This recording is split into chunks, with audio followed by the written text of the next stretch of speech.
Okay तो कैसे हैं आप लोग? आई होप आप सब अच्छे होंगे, मैं भी एकदम अच्छा हूँ।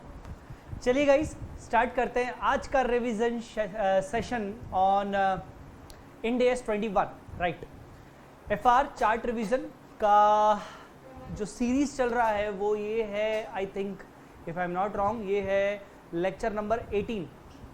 लेक्चर नंबर 18 में हम बात करेंगे इंड AS 21, जैसा कि आपको स्क्रीन पर दिख रहा है। चलिए स्टार्ट करते हैं। Ind AS 21 effects of changes in foreign exchange rates आपने पहले पढ़ा होगा, IPCC में भी पढ़ा था आपने AS 11 के नाम से। चलिए स्टार्ट करते हैं सेशन को। क्या है चीज़ें, कैसी हैं, स्टार्ट करते हैं। सबसे पहले बच्चों मैं आपको बता दूं, जैसे ही ये इंड AS आता है, Ind AS 21 effects of changes in foreign exchange rate, सबसे पहले हमारे मन में, हमारे दिमाग में करेंसी को लेकर बातें घूमना शुरू हो जाती है कि अरे ये तो वही वाला इंड AS है यार जिसमें तो करेंसीज की बातें होनी है, राइट। तो सबसे पहले स्टार्ट करते हैं करेंसीज से, बेसिक से, मतलब करेंसीज से। बेसिक, सबसे पहले बेसिक क्या कहता है, मैं इसको पॉइंट नंबर 1 दे देता हूं। बेसिक्स में मैंने सबसे पहले आपको बताया है, हमें चार्ट में सबसे पहले बताया गया है कि करेंसीज कितने टाइप की हो सकती हैं as per this Ind AS 21। Ind AS 21 में करेंसीज को 3 अलग अलग जगह पर क्लासिफाई किया गया है। पहला, फॉरेन करेंसी। फॉरेन करेंसी मतलब ऐसी कोई भी करेंसी जो फंक्शनल करेंसी नहीं होगी, जो फंक्शनल करेंसी नहीं होगी। अब आप बोलोगे सर फंक्शनल करेंसी क्या, तो सेकंड यही है, फंक्शनल करेंसी। फंक्शनल करेंसी एक बहुत ही इंपॉर्टेंट टर्मिनोलॉजी है जिसको हम अभी डिस्कस करेंगे। और तीसरी है प्रेजेंटेशन करेंसी। पहली फॉरेन करेंसी, दूसरी फंक्शनल करेंसी जो हमें डिस्कस करनी है, तीसरी प्रेजेंटेशन करेंसी। प्रेजेंटेशन करेंसी मतलब वो करेंसी जिस करेंसी में हम अपने फाइनेंशियल स्टेटमेंट्स को प्रेजेंट करते हैं। जैसे मैं मेरी कंपनी के फाइनेंशियल स्टेटमेंट्स जब ROC में सबमिट करता हूं, सेबी को प्रोवाइड करता हूं, तो इंडियन रुपीस में सबमिट करता हूं। मान लीजिए मेरी कंपनी लिस्टेड है न्यूयॉर्क स्टॉक एक्सचेंज में, अमेरिका में, तो अमेरिका में भी मुझे अपने फाइनेंशियल स्टेटमेंट्स को सबमिट करना पड़ता है, but not in rupees, in US dollars. तो मेरे लिए प्रेजेंटेशन करेंसीज दो हो जाएंगी। एक होगी इंडियन करेंसी, क्योंकि मैं इंडियन करेंसी में भी अपने फाइनेंशियल स्टेटमेंट्स बना रहा हूं, और दूसरी US डॉलर भी मेरी प्रेजेंटेशन करेंसी हो जाएगी, क्योंकि मैं उसमें भी अपने फाइनेंशियल स्टेटमेंट्स को प्रेजेंट कर रहा हूं फॉर सबमिशन, राइट। तो प्रेजेंटेशन करेंसी एक से ज्यादा हो सकती है, फॉरेन करेंसी एक से ज्यादा हो सकती है, फॉरेन करेंसी जिसमें हम ट्रांजैक्शन करते हैं। फंक्शनल करेंसी सिर्फ एक ही होगी। आइए फंक्शनल करेंसी पढ़ते हैं, जो कि इंपॉर्टेंट एस्पेक्ट है इस इंड AS का। फंक्शनल करेंसी क्या होती है? Currency of primary economic environment in which entity primarily generates and expands cash. Generates and expands cash, ये आपको थोड़ा सा ध्यान रखना है। Generates and expends cash, primarily generates and expends cash. यूं समझो, इसको सिंपल वे में बात करें, इसको लेमन लैंग्वेज में बात करें, तो फंक्शनल करेंसी एक ऐसी करेंसी एंटिटी के लिए जो वो एंटिटी सोते हुए, जागते हुए, सोचते हुए, कुछ भी करते हुए बस वो करेंसी के बेसिस पर ही डिसीजन लेती है। उस करेंसी में ही उसके मेजर खर्चे होते हैं, उसी करेंसी में उसका मेजर रेवेन्यू जनरेट होता है। ऐसी कौन सी करेंसी है? जैसे हम बात करें इन्फोसिस की बात करें, तो इन्फोसिस का डोमेस्टिक मार्केट भी होगा, डोमेस्टिक मतलब इंडियन मार्केट भी होगा, और इन्फोसिस का आउटसाइड द कंट्री मार्केट भी ऑब्वियसली होगा, ठीक है ना। तो इसका मतलब इन्फोसिस को रेवेन्यू जनरेट होता होगा आउटसाइड इंडिया से भी, अदर करेंसीज में, और इंडिया से भी, और एक्सपेंडिचर भी इन्फोसिस के इंडियन करेंसी में भी होते होंगे, और आउटसाइड इंडिया अदर करेंसीज भी होते होंगे। बट इन्फोसिस का जो टॉप मैनेजमेंट है वो क्या सोचता है जब भी वो डिसीजन मेकिंग लेता है, जब भी वो डिसीजन मेकिंग करता है, या फिर जब इन्फोसिस का देखा जाए कि मेजर रेवेन्यू किस से जनरेट हो रहा है, किस करेंसी से उसका इफेक्ट हो रहा है, ठीक है ना, एक्सपेंडिचर उसका मेजरली किस करेंसी में हो रहा है, या फिर अदर फैक्टर्स भी हो सकते हैं जो कि अभी हम पढ़ेंगे। तो वो मेजर कौन सी करेंसी से हो रहा है उसको हम बोलेंगे functional currency. For example Infosys का मेजर जो इंपैक्ट हो रहा है वो इंडियन करेंसी से हो रहा है, तो इंडियन करेंसी इन्फोसिस के लिए बन जाएगी फंक्शनल करेंसी। ठीक है, तो आपको याद रखना है primary currency of primary economic environment. अब ये प्राइमरी इकोनॉमिक एनवायरनमेंट क्यों बोला है? Economic environment in which you are operating. तुम अपना बिजनेस कहां कहां कर रहे हो? तुम अपना बिजनेस एशियन कंट्रीज में करते हो, लाइक इंडिया में, श्रीलंका में, पाकिस्तान में, बांग्लादेश में, चाइना में, ठीक है ना, मलेशिया में, ठीक है ना। तो इन सभी कंट्रीज में तुम अपना बिजनेस कर रहे हो। तो हर कंट्री का अपना अपना एक इकोनॉमिक एनवायरनमेंट है, हर कंपनी की इकोनॉमी अलग अलग है, अर्थव्यवस्था हर कंपनी की अलग अलग है। हर कंट्री के इकोनॉमिक एनवायरनमेंट का हर कंट्री का एनवायरनमेंट, इकोनॉमिक एनवायरनमेंट हमारे बिजनेस को अफेक्ट कर सकता है जहां जहां हम ऑपरेट करते हैं। पर इन सारी कंट्रीज में से हमारा प्राइमरी इकोनॉमिक एनवायरनमेंट कौन सी कंट्री का है, हमारे प्राइमरी फोकस कौन सा है? Might be India. तो हमारी इंडियन करेंसी की जो इंडियन करेंसी होगी वो हमारी फंक्शनल करेंसी हो सकती है। इसी चीज को आगे डिस्कस करने के लिए यहां पर बहुत इंपॉर्टेंट पॉइंट यहां पर इंड एस कहता है कि अगर आपको यह डिसाइड करना है कि आपकी फंक्शनल करेंसी कौन सी है, तो इंड एस ने आपको कुछ इंडिकेटर्स बताए हैं कि आप अपनी फंक्शनल करेंसी कैसे चूज करोगे। ये इंडिकेटर्स 4 इंडिकेटर्स हैं, ये 4 इंडिकेटर्स हैं, ठीक है ना। अच्छा, ये पहला पॉइंट था, तो ये आपका बन गया दूसरा पॉइंट। तो ये 4 इंडिकेटर्स कौन से हैं?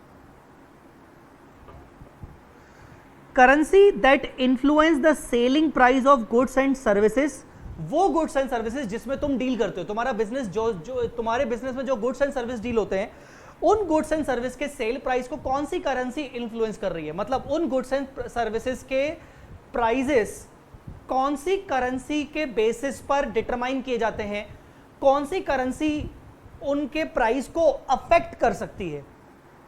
Whose competitive forces and regulations determines selling price. अब जैसे मैं बोलूं कि जैसे मान ले अभी जैसे हमारा इंडिया की बात करें तो इंडिया में जैसे इन्फ्लेशन बढ़ता जा रहा है, ठीक है ना।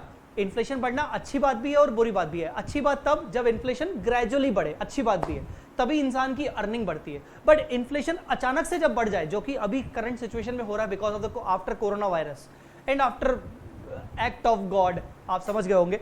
तो अभी इन्फ्लेशन हो रहा है तो इसके हमारी करेंसी की वैल्यू कम हो रही है। क्या ये करेंसी की वैल्यू जो कम हो रही है, क्या इससे हमारे गुड्स एंड सर्विसेज के प्राइजेस अफेक्ट हो रहे हैं क्या?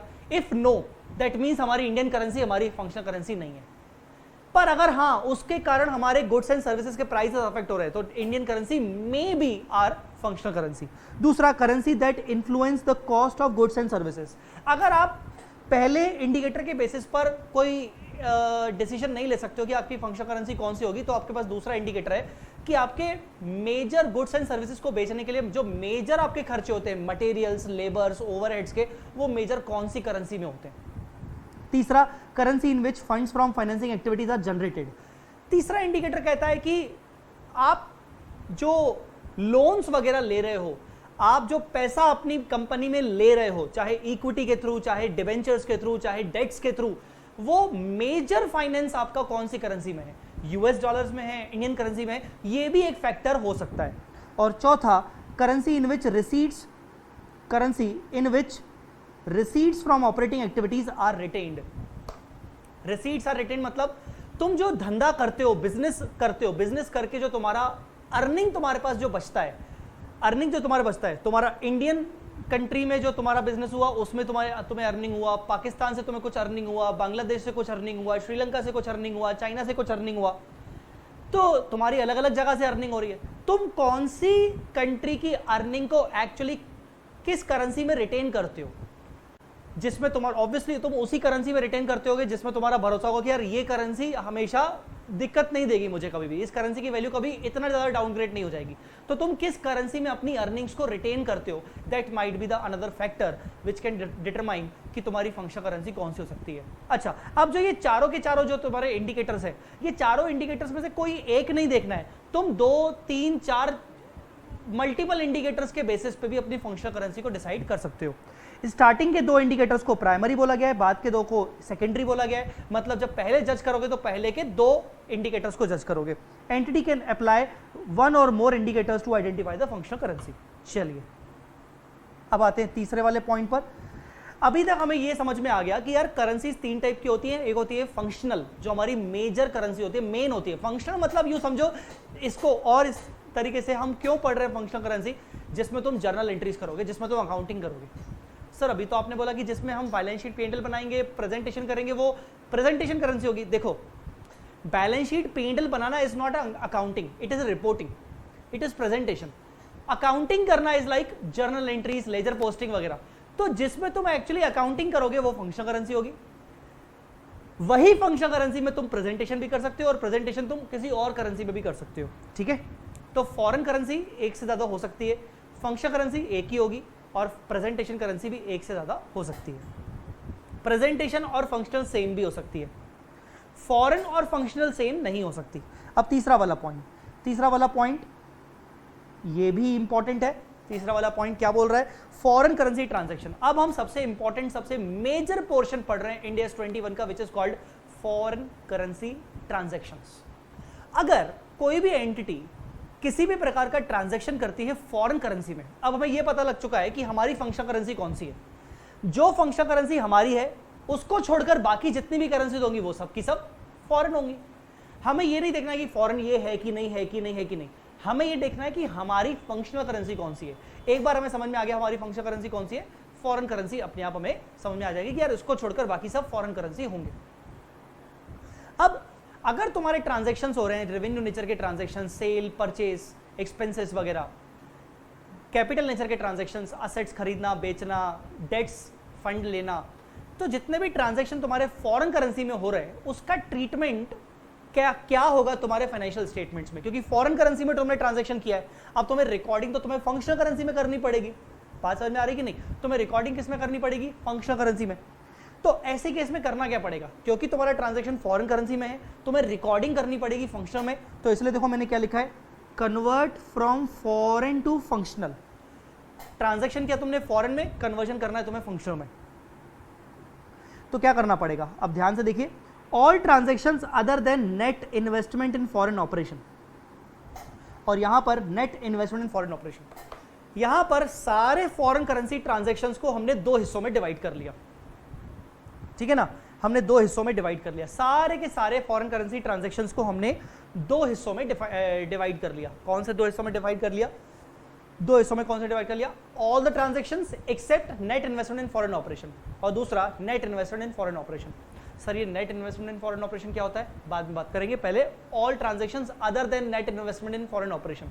अब यहां पर जैसे परचेज किया, सेल किया, गुड्स परचेज किया, गुड्स सेल किया, सर्विसेज लिया आपने, पे किया, सैलरी पे किया, असेट्स खरीदा, इन्वेस्टमेंट्स खरीदा, लोन लिया, लोन रीपे किया, इन्वेस्टमेंट्स पे किए, इन्वेस्टमेंट्स बेच दिए, ये सब आपके all transactions excluding net investment in foreign operation होगा।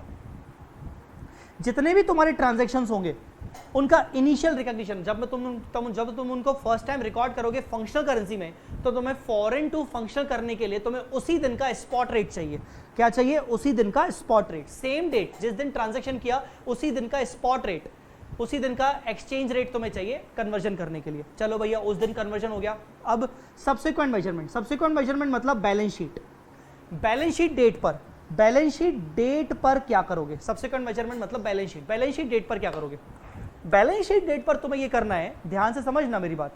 बैलेंस शीट डेट पर तुम्हें यह करना है, जैसे तुम्हारी बैलेंस शीट है, अब बैलेंस शीट में लाइबिलिटीज भी होंगी, बैलेंस शीट में असेट्स भी होंगी, लाइबिलिटीज भी होंगी, असेट्स भी होंगी। असेट्स मॉनिटरी होंगी, नॉन मॉनिटरी होंगी, लाइबिलिटीज मॉनिटरी होंगी, नॉन मॉनिटरी होंगी। तो ये कहता है जितनी भी तुम्हारी मॉनिटरी आइटम्स है, foreign currency monetary items, foreign currency monetary item मतलब मॉनिटरी आइटम्स मतलब ऐसे असेट्स और लाइबिलिटीज जो मनी टर्म्स में फिक्स्ड हो, जो फिक्स्ड अमाउंट में डिटर्मिनेबल है, जैसे डेटर्स, क्रेडिटर्स, लोन्स, ठीक है ना, ये सब आपके फॉरेन करेंसी मॉनिटरी आइटम्स हैं। और इसके अलावा ऐसे नॉन मॉनिटरी आइटम्स जिनको आप एफबीटीपीएल पे मेजर करते हो, फेयर वैल्यू कर सकते हो आप उनको थ्रू प्रॉफिट एंड लॉस। जैसे नॉन मॉनिटरी आइटम मतलब स्टॉक, अब अगर मैं स्टॉक की बात करूं तो जो स्टॉक है मतलब इन्वेंट्री, कॉस्ट और एनआरवी विचएवर इज लोअर होता है और उसका अल्टीमेटली इफेक्ट आपके P&L में ही दिखता है। क्या कभी स्टॉक को तुम OCI में कभी ले जाते हो? नहीं ले जाते हो। कभी तुम उसको एनआरवी पे लेके आते हो तो जो भी डिफरेंस आता है कि तुम क्या उसको OCI में ले जाते हो? नहीं ले जाते हो। तो ऐसे सारे के सारे फॉरेन करेंसी मॉनिटरी आइटम और ऐसे नॉन मॉनिटरी आइटम जो कि जिनका इंपैक्ट कभी भी OCI के थ्रू नहीं होता, जिनका इंपैक्ट हमेशा प्रॉफिट एंड लॉस के थ्रू होता है, जैसे इन्वेंट्री, कॉस्ट और एनआरवी विचएवर इज लोअर, इनका क्या करोगे? उन सारे आइटम्स को, अगर वो तुम्हारे आइटम फॉरेन करेंसी में थे जब तुमने ट्रांजैक्शन किया था, तो उनको तुम क्लोजिंग एक्सचेंज रेट या फिर exchange rate on the date of measurement पर मेजर करोगे और जो भी डिफरेंस आएगा उसको तुम P&L में ले जाओगे। यहां पर सिंपली आपको ऐसा लग रहा होगा कि sir foreign currency monetary item को तो हम क्लोजिंग एक्सचेंज रेट पर लेंगे, sir non monetary item measured eight FVTPL क्या है? मान लीजिए तुम्हारा एक स्टॉक है which you have purchase in foreign currency, ठीक है ना, which you have purchase in foreign currency. अब तुमने वो फॉरेन करेंसी में परचेज किया तो तुमने उसको कॉस्ट और एनआरवी पे मेजर तो करते हो ना। अब कॉस्ट और एनआरवी पे तुमने उसको किस दिन मेजर किया था? मान लीजिए तुमने उसको 2 अप्रैल को तुमने उसकी मेजरमेंट की थी, कॉस्ट और NRV whichever is lower. Obviously वो 31 तारीख का कॉस्ट और एनआरवी होता है, पर डेट किस दिन तुमने मेजर किया था? 2 अप्रैल को, तो 2 अप्रैल का एक्सचेंज रेट लोगे और जो भी डिफरेंस आएगा वो P&L में जाएगा। सर डिफरेंस क्यों आएगा? क्योंकि इनिशियली तुमने रिकॉर्ड किया था उसको स्पॉट रेट पर जो कि अलग था, और अब तुम उसको रिकॉर्ड कर सब्सिक्वेंटली मेजर कर रहे हो क्लोजिंग रेट या फिर exchange rate on the date of measurement. अब ऐसे non monetary item which are measured at fair value through OCI और अदर देन P&L, जैसे अब इंडिया 16 कहता है कि आप अपनी PPE के ऊपर रीवैल्यूएशन मॉडल अप्लाई कर सकते हो। अब एक बात बताओ, अगर तुम अपनी PPE को रीवैल्यूएशन मॉडल अप्लाई कर सकते हो, मान लीजिए तुमने एक PPE परचेज किया फॉरेन कंट्री से, अब तुम उसको रीवैल्यू कर रहे हो और रीवैल्यूएशन गेन कहां जाता है? OCI में जाता है कि नहीं जाता है? रीवैल्यूएशन गेन आ जाता है OCI में। सो PPE is non monetary item, it is fair value through OCI, क्योंकि उसका रीवैल्यूएशन सरप्लस होगा तो OCI में जाएगा। और तुम जब उसको रीवैल्यू करोगे तो रीवैल्यूएशन के लिए तुम वैल्यू भी तो तुम आउटसाइड मार्केट की ढूंढोगे ना, मतलब तुमने खरीदा कब था? तुमने खरीदा कहां से था? फॉरेन कंट्री से, तो तुम फेयर वैल्यू करने के लिए फेयर वैल्यू भी कहां की लोगे? फॉरेन कंट्री की लोगे। तो बेसिकली फेयर वैल्यू तुम कर रहे हो थ्रू OCI। तो ऐसे नॉन मॉनिटरी आइटम जिनका फेयर वैल्यूएशन थ्रू OCI होता है या थ्रू इक्विटी होता है, थ्रू P&L नहीं होता है, उनके लिए exchange rate on the date of measurement और उसका जो भी एक्सचेंज गेन और लॉस होगा वो OCI में जाएगा या फिर वो इक्विटी में जाएगा, मतलब P&L में नहीं जाएगा। कहने का मतलब यहां पर मैं इतना फोकस क्यों कर रहा हूं? कुल मिला के जब तुम सब्सिक्वेंट मेजरमेंट करते हो, अब उल्टा सोचो, जब तुम बैलेंस शीट डेट पर सब्सिक्वेंट मेजरमेंट करते हो तो चाहे मॉनिटरी आइटम हो चाहे नॉन मॉनिटरी आइटम हो, तुम्हें सब्सिक्वेंट मेजरमेंट करना है। अब अगर वो फॉरेन करेंसी मॉनिटरी आइटम है तो सब्सिक्वेंट मेजरमेंट करके जो भी उसका एक्सचेंज डिफरेंस आएगा वो P&L में ले जाओगे। अगर वो नॉन मॉनिटरी आइटम है और मेजर्ड थ्रू P&L होता है तो फिर कोई दिक्कत नहीं, तो भी उसका एक्सचेंज डिफरेंस P&L में जाएगा। पर अगर वो मेजर्ड थ्रू OCI है, मेजर्ड थ्रू रिवैल्यूएशन सरप्लस है, मेजर्ड थ्रू इक्विटी है, तो उसका जो भी एक्सचेंज डिफरेंस आएगा वो उन्हीं में जाएगा, P&L में नहीं जाएगा। ठीक है बेटा? तो this was the all transactions other than net investment in foreign operation. अब ये net investment in foreign operation क्या है? मान लीजिए A लिमिटेड और B लिमिटेड, A लिमिटेड की सब्सिडरी है B लिमिटेड, ठीक है ना। मान लीजिए A लिमिटेड है जो कि इंडिया में है, उसकी सब्सिडरी है B लिमिटेड जो कि मान लीजिए सिंगापुर में है। अब इसकी फंक्शनल करेंसी कौन सी होगी? मान लो रुपी। और B लिमिटेड की फंक्शनल करेंसी कौन सी होगी? मान लीजिए सिंगापुर डॉलर,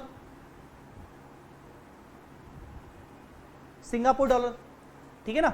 अब A लिमिटेड की ये सब्सिडरी है, अब देखो लिखा क्या है, if there is a long term monetary item which is payable receivable to from foreign operation.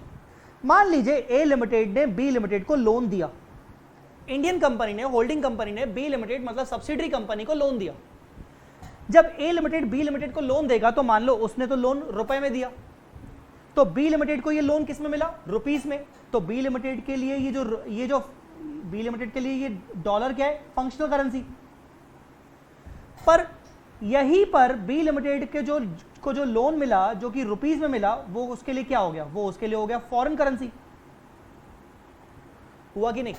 तो बी लिमिटेड के पॉइंट ऑफ व्यू सोचे, मैं आपको बता दूं वैसे कि जो बी लिमिटेड है वो क्योंकि सब्सिडरी और वो सिंगापुर में, तो वो आईएफआरएस अप्लाई कर रही होगी मान के चलिए। अब वो आईएफआरएस भी इंडिया 21 की तरह होता है, तो बी लिमिटेड ने इस लोन को जब रिकॉर्ड किया होगा तो इनिशियल रिकॉग्निशन उसने फॉरेन टू फंक्शन करने के लिए इनिशियल रिकॉग्निशन किया होगा, स्पॉट रेट ले लिया होगा। फिर जब उसने सब्सिक्वेंट मेजरमेंट किया होगा तो इसी लोन को जब उसने सब्सिक्वेंट मेजरमेंट किया होगा तो ये फॉरेन करेंसी मॉनेटरी आइटम है लोन, और ये क्लोजिंग एक्सचेंज रेट लिया होगा, जो भी इसका एक्सचेंज गेन या लॉस होगा वो इसने अपने P&L में डाला होगा। हम बात कर रहे हैं बी लिमिटेड के पॉइंट ऑफ व्यू से। बी लिमिटेड क्योंकि बाहर की कंपनी है तो उसने आईएफआरएस अप्लाई किया होगा, क्योंकि आईएफआरएस और इंडिया 21 एक ही चीज है, कोई डिफरेंस नहीं है इस पॉइंट में। तो बी लिमिटेड ने उस लोन को इनिशियल रिकॉग्निशन किया होगा स्पॉट रेट पर, फिर सब्सिक्वेंट मेजरमेंट किया होगा, जो भी एक्सचेंज डिफरेंस आया होगा वो उसने अपने P&L में डाल दिया होगा।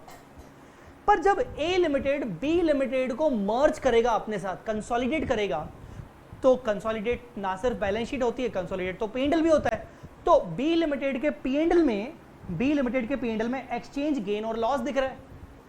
तो जब ए लिमिटेड उस एक्सचेंज गेन और लॉस को भी अपने पास लेके आएगा, मर्ज करेगा, तो वो उस एक्सचेंज गेन और लॉस का क्या करेगा वो देखिए यहां पर क्या लिखा है।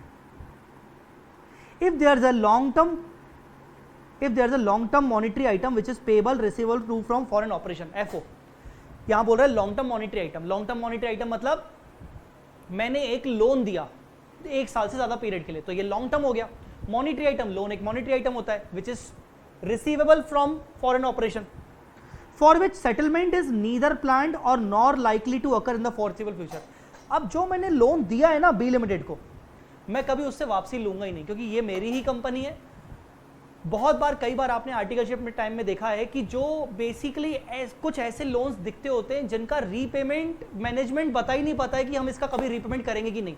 मतलब मैनेजमेंट इज नॉट श्योर कि कभी हम इसको रीपे करेंगे भी नहीं करेंगे, मतलब उसका सेटलमेंट फोर्सिबल फ्यूचर तक पॉसिबल ही नहीं है।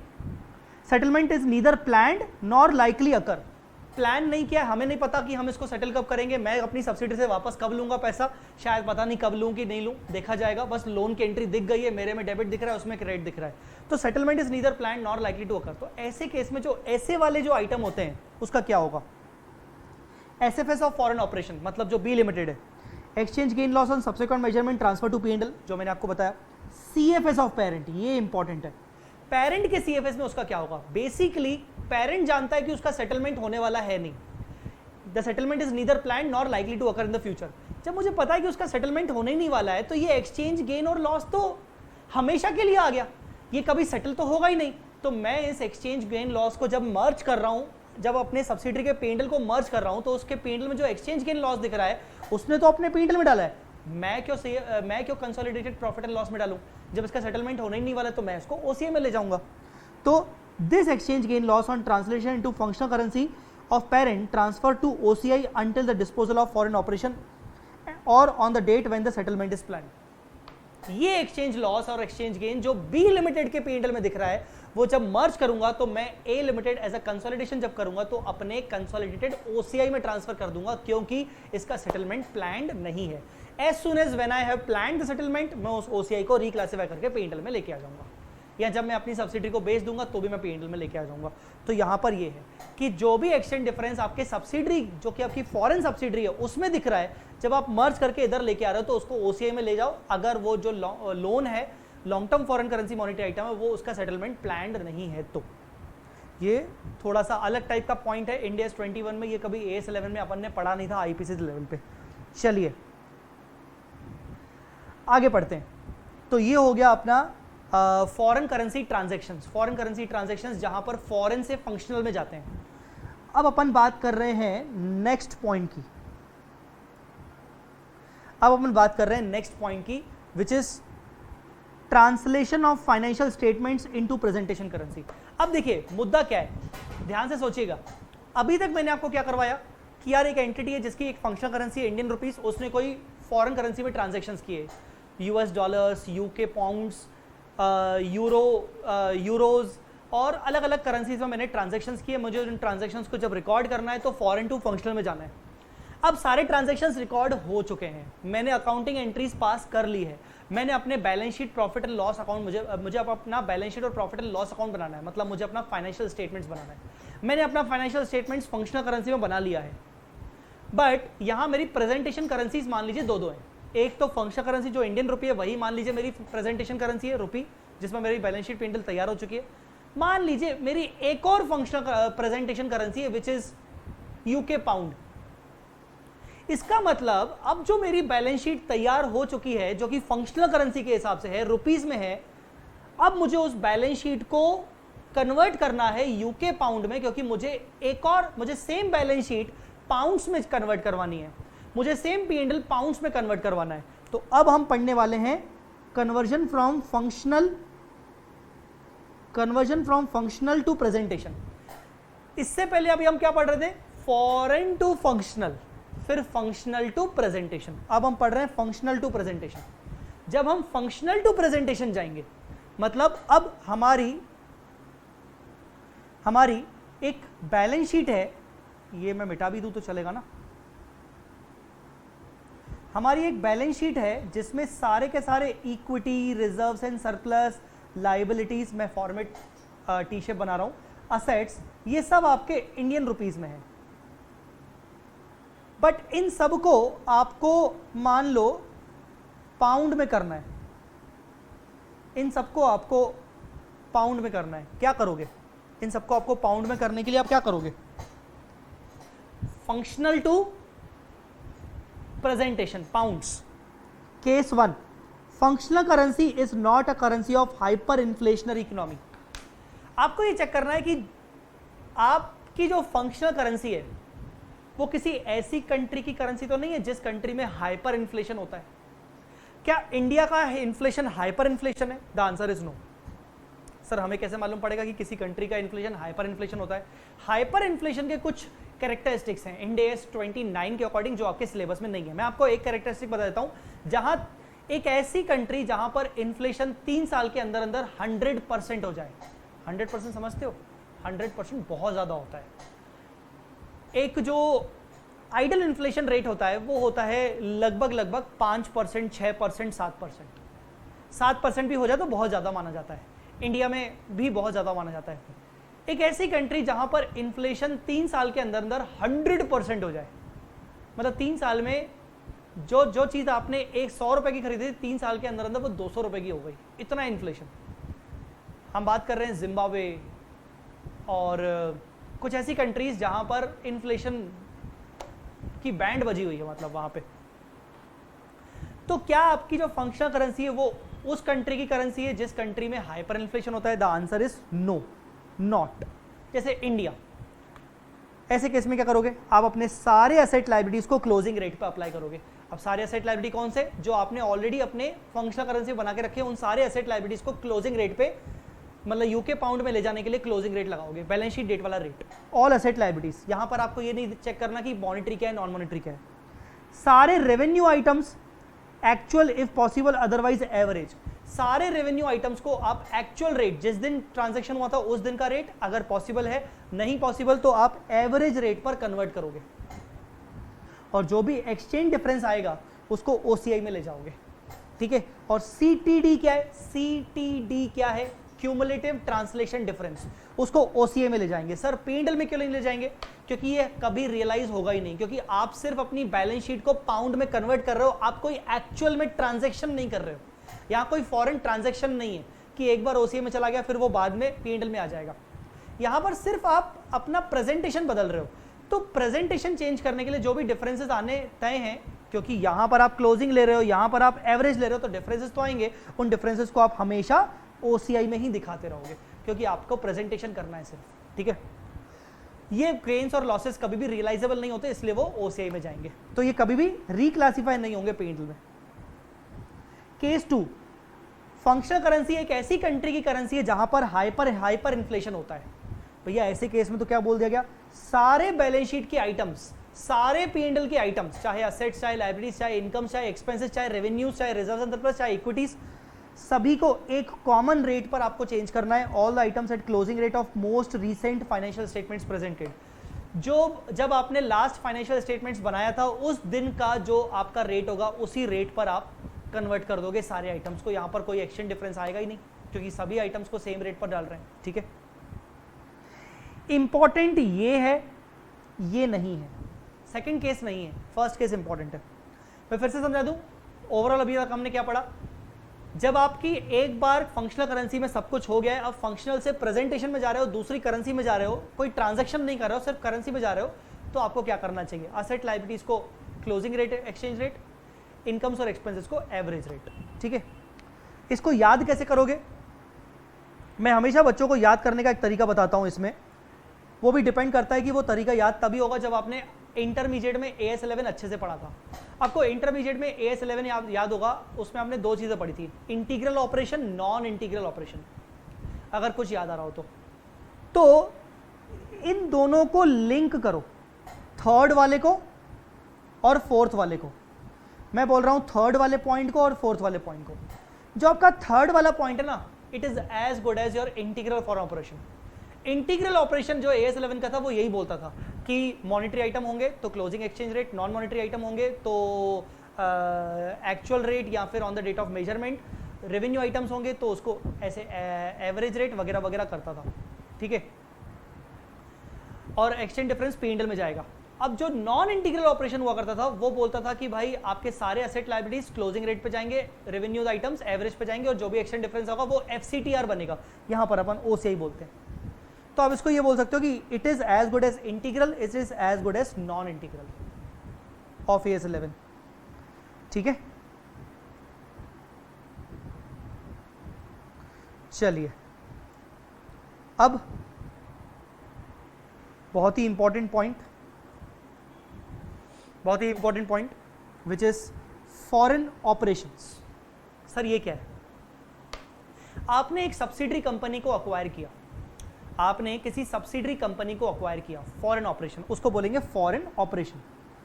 आप यहां पर लिख सकते हो एग्जाम्पल,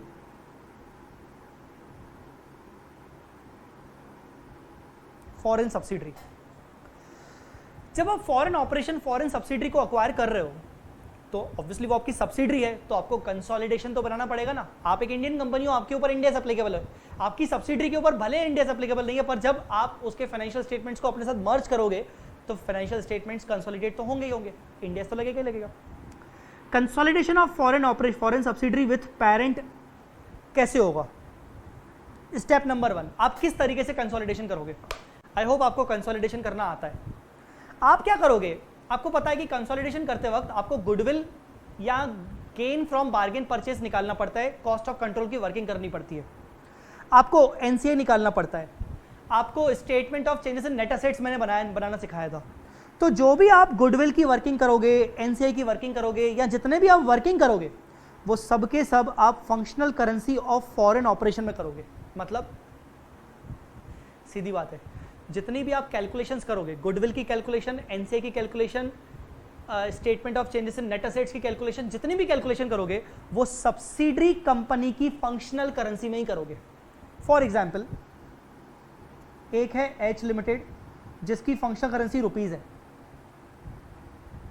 और एक है S लिमिटेड जिसकी फंक्शनल करेंसी डॉलर है, और S लिमिटेड आपकी सब्सिडरी कंपनी है। आप क्या करोगे, goodwill, gain from bargain purchase, NCI, statement of changes in net assets, जितनी भी आपकी वर्किंग है वो सबकी सब आप सबसे पहले डॉलर में ही करोगे, वो सारी की सारी वर्किंग आप डॉलर में करोगे, ठीक है। आप डॉलर में करोगे, आपको कंसोलिडेशन करना है रुपीज में, मैं जानता हूं, बट स्टेप 1 में आप सब कुछ सॉल्व कर लोगे डॉलर में। कर लिया डॉलर में सॉल्व। अब देखो, अब एक बार आप डॉलर में सॉल्व कर लोगे तो ये सब चीजें आपकी डॉलर्स में आपकी सब चीजें निकल गई, ठीक है। अब translation of all assets including goodwill, जो आपने गुडविल निकाली है सब्सिडरी कंपनी की डॉलर में, और सब्सिडरी कंपनी के जितने भी असेट्स हैं, and all liabilities including NCI, और उसकी जितनी भी लाइबिलिटीज है इंक्लूडिंग NCI, सब्सिडरी कंपनी के all assets, all liabilities, goodwill, NCI, इन सबको आपको अपने पास लेके आना है। वो सब अभी तक डॉलर में ही है, इवन गुडविल और NCI भी। उन सबको ट्रांसलेट करो into presentation currency at closing exchange rate. सारे असेट्स, सारे लाइबिलिटीज, इवन गुडविल और NCI को भी आप क्लोजिंग एक्सचेंज रेट में कन्वर्ट कर दो। मतलब आप डॉलर से रुपीस में जाओगे क्लोजिंग एक्सचेंज रेट में, ठीक है, चले गए। और उसी सब्सिडरी कंपनीज के जितने भी P&L वाले आइटम्स हैं उनको एवरेज रेट पे कन्वर्ट करोगे, ठीक है। अब क्योंकि कुछ चीजें एवरेज पे कन्वर्ट हो रही हैं, कुछ चीजें क्लोजिंग में कन्वर्ट हो रही हैं, तो इससे आ जाएगा डिफरेंस, एक्सचेंज डिफरेंस। तो स्टेप नंबर 3, एक्सचेंज डिफरेंस को ये बोल रहा है cumulative translation difference, CTD, cumulative translation. जितना भी एक्सचेंज डिफरेंस आएगा उस एक्सचेंज डिफरेंस में होल्डिंग का हिस्सा कितना है, वो जो क्यूमुलेटिव ट्रांसलेशन डिफरेंस है, मान लीजिए वो FCTR है आपका, मान लीजिए होल्डिंग ने 80% इन्वेस्टमेंट किया था, तो उस पूरे डिफरेंस का 80% होल्डिंग कंपनी अपने CFS के OCI में ले जाएगी, कंसोलिडेटेड फाइनेंशियल स्टेटमेंट्स के OCI में ले जाएगी, और बाकी का 20% हम NCI में मर्ज कर देंगे। जो डिफरेंस आएगा उस डिफरेंस को भी बाइफरकेट कर लेंगे, 80% होल्डिंग का पोर्शन OCI, कंसोलिडेटेड OCI, और remaining 20% will be transfer to NCI। इतना समझ में आया? आई होप आपको ये पॉइंट समझ में आया हो। बस आपका बाकी कंसोलिडेशन हो जाएगा। अब आपका कंसोलिडेशन हो गया, कंसोलिडेशन करने के मतलब आपने एक्वायर किया, कंसोलिडेशन करते गए, पहले साल, दूसरे साल, तीसरे साल, चौथे साल, 5th ईयर में आपने उस सब्सिडरी को बेच दिया, डिस्पोजल ऑफ फॉरेन ऑपरेशन। इसमें दो चीजें, without loss of control, with loss of control. Without loss of control आपका 80% शेयर था, आपने सिर्फ 10% शेयर बेचा, मतलब still you have 70%, that means still you have control. मतलब अभी तक आपके पास कंट्रोल है, तो आप कंसोलिडेशन करते हुए चलोगे, पर आपने सिर्फ 10% पोर्शन बेचा है। क्या करोगे? याद होगा आपको, जो भी आपने स्टेप 3 में उस टाइम पर जब आपका एक्सचेंज डिफरेंस आया था, जो भी आपका OCI में बैलेंस रखा हुआ है वो 80% के बराबर रखा हुआ है। अब आपने 10% बेच दिया, तो जितना भी आपने पोर्शन बेचा है उतने का प्रपोर्शनेट आप NCI में ट्रांसफर कर दोगे, क्योंकि नॉन कंट्रोलिंग इंटरेस्ट अब बढ़ गया होगा। तो parent's share of cumulative translation difference shown in the OCI proportionately transfer to NCI। जो भी मेरे OCI में दिख रहा है, जो कि मैंने कंसोलिडेशन करने के कारण मैंने वो जो FCTR का बैलेंस था, क्यूमुलेटिव ट्रांसलेशन डिफरेंस का बैलेंस था, because of the conversion of subsidiary, उसका जो भी पोर्शन मैंने अपने OCI में दिखाया है वो 80% के बराबर है। अब मेरा पोर्शन 70% बचना चाहिए, तो 10% को NCI में डाल दो। एंट्री क्या होगी? OCI को हटा दोगे क्योंकि क्रेडिट बैलेंस होगा, और NCI को डेबिट क्रेडिट कर लोगे। और अगर लॉस होगा तो OCI का डेबिट बैलेंस होगा, तो वाइजा वर्सा हो जाएगा, ठीक है। With loss of control 80% share in subsidiary था, 80% पूरा का पूरा बेच दिया, या फिर 40% बेच दिया। Now we have lost the control. If we have lost the control, तो सारे नेट एसेट्स भी डी रिकॉग्नाइज होंगे, गुडविल भी डी रिकॉग्नाइज होगा, तो जो भी मेरे OCI में वो डिफरेंस बचा हुआ है वो भी डी रिकॉग्नाइज होगा। Parent's share of CTD shall be transfer to consolidated P&L। हम क्या करेंगे? जो हम एंट्री करते ना, लाइबिलिटीज डेबिट, या यूं कह रहे कि जब हम बेचेंगे तो एंट्री करते हैं बैंक अकाउंट डेबिट, मैंने आपको बिजनेस कॉम्बिनेशन में एंट्री बताई थी, ठीक है ना। टू नेट असेट्स, OCI का क्रेडिट बैलेंस जो पड़ा होगा वो OCI आप डेबिट कर दोगे, ठीक है। टू गुडविल, और जो भी डिफरेंस आएगा वो P&L में चला जाएगा। तो कुल मिला के जो भी आपका OCI में बैलेंस पड़ा हुआ है वो आपके P&L में रिवर्स हो जाएगा, क्योंकि आपने वो बेच दिया। और ये इंडेक्स 21 शुरू से कहता है, AS11 भी यही कहता था कि जो भी आपका बैलेंस OCI में आपके FCTR में पड़ा हुआ है वो आप अपने P&L में कभी ना कभी ले जाओगे जब आपकी अपनी सब्सिडरी खत्म हो जाएगी, ठीक है। हाँ, NCI का जो डिफरेंस पड़ा था, NCI डेबिट होगा यहाँ पर। NCI का जो क्यूमुलेटिव ट्रांसलेशन डिफरेंस आपने NCI में डाला था उसका क्या होगा? आपने तो पूरा NCI को रिवर्स कर दिया, तो उसका डिफरेंस भी उसी के साथ रिवर्स हो जाएगा। Since NCI is to be fully derecognized, therefore cumulative translation difference which is already included in NCI shall be derecognized। I hope आपको बातें समझ में आई हो। जब कंसोलिडेशन हुआ होगा तो मैंने अपने पास नेट एसेट डेबिट किए होंगे सब्सिडरी के, तो उसको मैंने क्रेडिट कर लिया। गुडविल डेबिट किया होगा तो उसको क्रेडिट कर लिया। अब मैं बेच रहा हूँ तो बैंक डेबिट, जो डिफरेंस था उसका क्रेडिट बैलेंस था, एक्सचेंज डिफरेंस का क्रेडिट बैलेंस था, मैंने OCI में क्रेडिट किया था, अब मैं उसको रिवर्स कर रहा हूँ, NCI को रिवर्स कर रहा हूँ। जैसे ही NCI रिवर्स होता है तो NCI में NCI वाला भी डिफरेंस पड़ा होगा वो भी रिवर्स हो गया। जो भी डिफरेंस आएगा वो कहाँ डालते हैं? P&L में, आपको पता ही है, ठीक है। So this was foreign operation which is bit important, ठीक है। अच्छा, अब क्या बचा? Change in functional currency. अच्छा 1 सेकेंड, ये आपका 5th नंबर पॉइंट था, ये आपका लास्ट वाला पॉइंट है, चेंज इन फंक्शनल करेंसी। कभी ऐसा हो सकता है क्या कि हम अपनी फंक्शनल करेंसी को चेंज कर दें? जैसे मैंने आपको बोला कि primary economic environment in which entity primarily generates and expends cash, जो हमने इंडिकेटर्स पढ़े, क्या अगर हमारे वो इंडिकेटर्स बदल गए, हमारी सिचुएशंस बदल गई, सर्कमस्टांसेस बदल गए, तो हमारी फंक्शनल करेंसी भी तो बदल सकती है? पर ऐसा हर साल नहीं होता। रेयर चांसेस होते हैं कि किसी भी कंपनी, किसी भी एंटिटी की फंक्शनल करेंसी बदल जाए, रेयर चांसेस। ऐसे केस में क्या होगा? अगर आपकी फंक्शनल करेंसी बदल रही है तो आप क्या करोगे? कोई दिक्कत नहीं, कोई दिक्कत नहीं। आप देखो, wait a minute,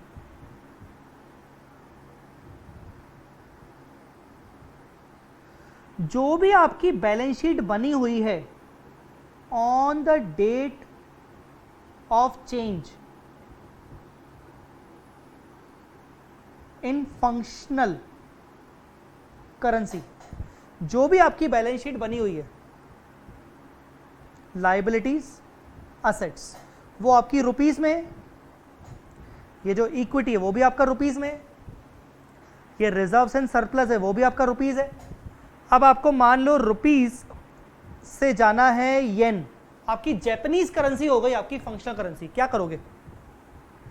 translate all assets, liabilities, equity, expense, incomes. उस दिन जो भी आपका P&L में जितने भी रेवेन्यू आइटम्स हैं, असेट्स हैं, लायबिलिटीज हैं बैलेंस शीट के, सबको into new functional currency based on the exchange rate on the date of change. मान लीजिए आपने 1 जुलाई को चेंज किया, तो 1 जुलाई को रुपया और जापानीज करेंसी का भाव क्या चल रहा है, उस भाव पर आप सभी चीजों को इंक्लूडिंग रेवेन्यू आइटम्स को ट्रांसलेट कर दोगे। अब क्योंकि आप सभी चीजों को कर रहे हो ट्रांसलेट सेम रेट पर, तो इससे डिफरेंस नहीं आएगा। No exchange difference will arise since all the items are translated into same rate. Simple. तो उस दिन आपकी जो भी एक्सचेंज रेट चल रहा था डेट ऑफ चेंज पर, जिस दिन आप बदलना चाह रहे हो, उस एक्सचेंज रेट को कॉमनली सारे आइटम्स में अप्लाई कर दो, चाहे वो बैलेंस शीट के आइटम्स हो, चाहे P&L के आइटम हो, चाहे रेवेन्यू आइटम हो, चाहे कैपिटल आइटम हो। ठीक है, so this was change in functional currency. अगर आप मुझसे पूछो कि सर यहां पर सर इंपॉर्टेंट क्या है, कॉमन क्या है, मैं आपको बताऊं, जो थर्ड वाला आइटम है, जो ये थर्ड वाला आइटम है, ये सबसे कॉमन है, जो जनरली पूछा जाता है। जो थोड़ा अनकॉमन है बट इंटरेस्टिंग और इंपॉर्टेंट है, जो कहीं ना कहीं जिस पे क्वेश्चंस बन सकते हैं, वो है आपका ये वाला पोर्शन और आपका ये फॉरेन ऑपरेशन वाला पोर्शन। ये इंपॉर्टेंट है, ये इस पे क्वेश्चंस बहुत कम आए हैं। मेरा एनालिसिस कहता है अभी तक एग्जाम में जितने भी क्वेश्चंस आए हैं इंडेक्स 21 के, ज़्यादा तो नहीं आए हैं, वो बहुत ही ईजी आए हैं और वो सारे के सारे इस बेसिस पर आए हैं। और जितने भी क्वेश्चंस MTP RTP में दिए हुए हैं वो भी कोई ज़्यादा खास नहीं है। जबकि अगर इंस्टीट्यूट को हाई लेवल टच करना हुआ तो वो एक तो ये net investment in foreign operation, एक ये हाई लेवल टच करेगा, जिस पे मैंने 1-2 क्वेश्चंस करवाए भी हैं, जो कि हमारे regular course, fast track course और बूस्टर कोर्स में मैंने डिस्कस भी किए हुए हैं। और एक ये फॉरेन ऑपरेशन वाला हो सकता है। फॉरेन सब्सिडी जो ये स्टेप 1, 2, 3 है, ये तो आज तक नहीं पूछा गया। और डिस्पोजल वाला ज़्यादा इंपॉर्टेंट नहीं है, पर अगर आया जिस पे इंस्टीट्यूट ने अपने मॉड्यूल में भी क्वेश्चन दिए हैं, तो ये मुझे इंपॉर्टेंट लगता है। मुझे लगता है कि थोड़ा सा आउट ऑफ द ट्रैक है बट अच्छा है। जनरली जो बच्चे ज़्यादातर छोड़ के जाते हैं वो वाली चीज़ें हैं। एनीवेज, आई होप आपको ये पॉइंट क्लियर हुए होंगे। आई होप आपको पूरा का पूरा इंडेक्स 21 क्लियर हुआ होगा। इसी के साथ हम ये लेक्चर को ओवर कर रहे हैं। अगले लेक्चर में अपन मिलेंगे। आई थिंक अगला लेक्चर होगा इंडेक्स 33 का। अगले लेक्चर में मुलाकात करेंगे। अभी तक इतना ही। Thank you so much. Bye bye. जय माता दी। अल्लाह हाफ़िज़।